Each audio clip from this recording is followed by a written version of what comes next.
ସ୍ୱାମୀ କ'ଣ ଖାଉଛନ୍ତି ଚାଲନ୍ତୁ ଟିକେ ତାଙ୍କୁ ପଚାରିକି ବୁଝିବା ତାଙ୍କୁ କିଏ ରୋଷେଇ କରିଦେଇଛି। ଆଜି କ'ଣ ଖାଉଛ କ'ଣ? ଭାତ ଡାଲମା ମେଥି ଶାଗ। କ'ଣ କୋଉଟା ହାତ ଲଗେଇ କହୁନା କିଛି କହୁନା। ଏଇଟା ହେଲା ଭାତ, ଇଏ ଭାତରେ ଡାଲି ଗୋଳା ହେଇଛି। ଇଏ ହେଲା ମେଥି ଶାଗରେ ଆଳୁ ମସଲା ପଡ଼ିକିରି ମେଥି ଶାଗ ହେଇଛି। ଇଏ ହେଲା ଛୁଇଁ କୋବି ଟମାଟର ଗାଜର ପଡ଼ିକିରି ସବୁ ଡାଲମା ହେଇଛି।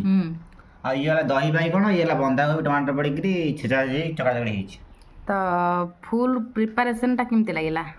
ଭଲ ଲାଗିଲା ଆଉ ଆମର ଘରାଣୀ କରିଛନ୍ତି, ମୋ ଘରାଣୀ କରିଛନ୍ତି ଆଉ। ଆଚ୍ଛା ଏ ମିଲ୍ଟା କେତେ ଟଙ୍କାରେ ବିକା ହେବ କହିଲା ଟିକେ? ଆକୁ ଇଏ 20-25 ଟଙ୍କା ଖାଇବେ, ବେଶୀ ଅଧିକା ନେବେନି।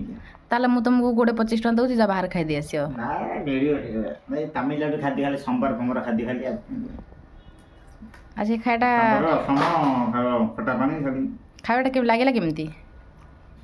ହଁ ସେମିତି ଠିକ୍ଠାକ୍। ଠିକ୍ଠାକ୍ କାହିଁ ଖାଉଛୁ? ଯାଉନ ଭଲ ଖାଦ୍ୟ ଖାଇବା, ଏଇଟା ଛାଡ଼ିଦିଅ, ବହକିବନି, ମୁଁ ଖାଇଦେବି। ଯାଅ ଚାପି ଦେଉଛ।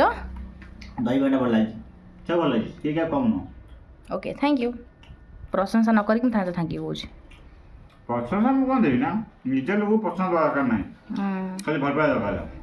ଭଲ ପାଇଟା ବି ଦେଉନ। ଦିଆ ଦେଖାଣା ଭଲ ପାଇବା ମୁଁ କରେନି। ହଉ ବାଏ।